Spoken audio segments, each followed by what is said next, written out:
أهلا بيكم في أكلة ووصفة سهلة. عاملين ايه؟ يا رب دايما تكونوا بخير. هعمل معاكم النهاردة فطائر الطاسة، هنعملها بطريقة تحفة جدا. طعمها زي شكلها كده بالظبط، شكلها حلو وطعمها أحلى بكتير. مش هتاخد معانا وقت خالص، هنعملها بمكونات بسيطة جدا والنتيجة تحفة زي ما انتوا شايفين كده. بكوبايتين 2 بس من الدقيق هنعمل الكمية اللي انتوا شايفينها دي. طريقتها بسيطة جدا. يلا بينا نسمي الله ونبدأ على طول ونشوف هنعملها ازاي. معايا كوبايتين كبار من الدقيق، هحط عليهم كوبايتين كبار من المية.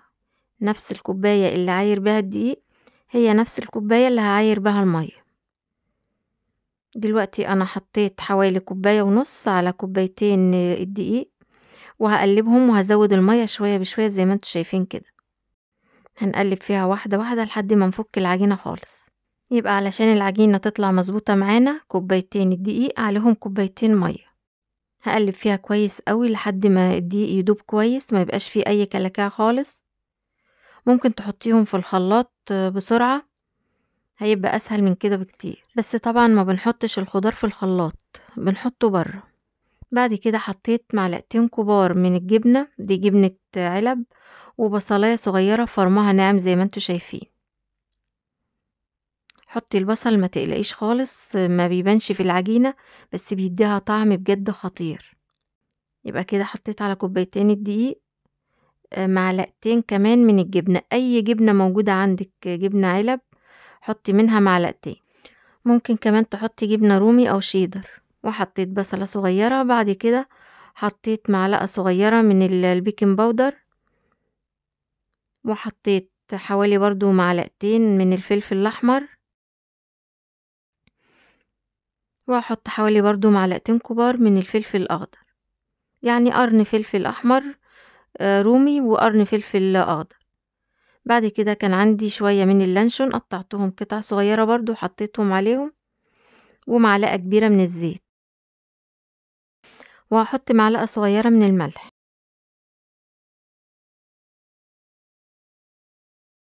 وهحط معلقة من تتبيلة البطاطس اللي هي بنحطها على البطاطس الشيبس. حطي اي طعم موجود عندك، ولو ما حطيتيش مفيش مشكلة، بس ده انا حاطاه زيادة من عندي، بتعزز كده من طعم الفطاير وبتزود الطعم، بتخلي طعمها حلو قوي. هنقلب بقى الكلام ده كله كويس مع بعضه. كمية الخضار اللي هتحطيها دي ترجع لك انت برضو، بس طبعا لازم تبقى مناسبة مع كمية الدقيق. ما تلتزميش بالمقادير قوي في الوصفة دي، يعني ممكن تشيلي حاجة تحطي حاجة تزودي حاجة، مفيش مشكلة. بعد كده حط طاسة على النار وهدهنها بفرشة من الزيت، وهنزل عليها بكبشة كبيرة من العجينة بتاعتنا. دي طبعا تعتبر فطائر كريب بس بالخضار، يعني بتتاكل كده منها فيها بدون اي حاجة تانية زيادة عليها. بتتفرد معانا بسرعة في الطاسة زي ما انتوا شايفين، وما بقلبهاش غير لما وشها بيتشمع بالطريقة اللي انتوا شايفينها دي. اول ما الاقي وش الفطائر اتشمع بقلبها على طول.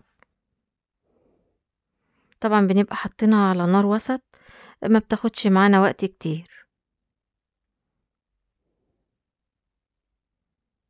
معلقة البيكربونات الصغيرة اللي حطيناها دي بنحطها علشان يدوب بس العجينة تتنفس.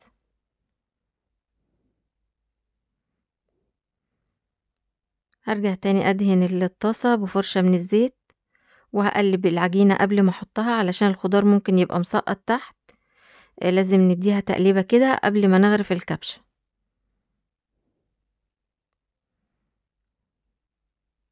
بجد فطاير سهلة جدا واقتصادية ومتاخدش معانا وقت خالص، وريحتها وطعمها تحفة جدا. لو عايزة الوش التاني ده يتلمع، لما يتشمع ممكن بالفرشة كده ونقطتين زيت خفيفة على وش الفطيرة ونقلبها على طول. هتلاقي نسبة الزيت البسيطة دي ادتها لمعة حلوة قوي. شوفوا بقى الفطائر الحلوة وجمالها. ممكن تصغروا حجم الفطاير عن كده لو حابين، تخلوها قد القرصة الصغيرة او بحجم القطايف، بتبقى حلوة قوي برضو. هكمل انا الباقي علشان ما اطولش عليكم. وبكده اكون خلصت معاكم احلى واسهل فطائر بتتعمل معانا في دقايق. شوفوا كوبايتين الدقيق عملوا معانا الكمية دي كلها. بجد طعمه وريحته حاجة حلوة قوي ما شاء الله. هتعملوه مرة مش هتبطلوا تعملوه بعد كده، هتعملوه على طول.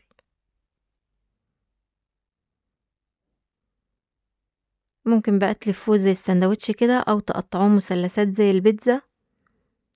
فطائر حلوة قوي جميلة جدا، بتتاكل لوحدها كده من غير اي حاجة خالص. ولو عندك اطفال صغيرة مغلبينك مش بياكلوا اي اكل، الفطائر دي هتعجبهم قوي.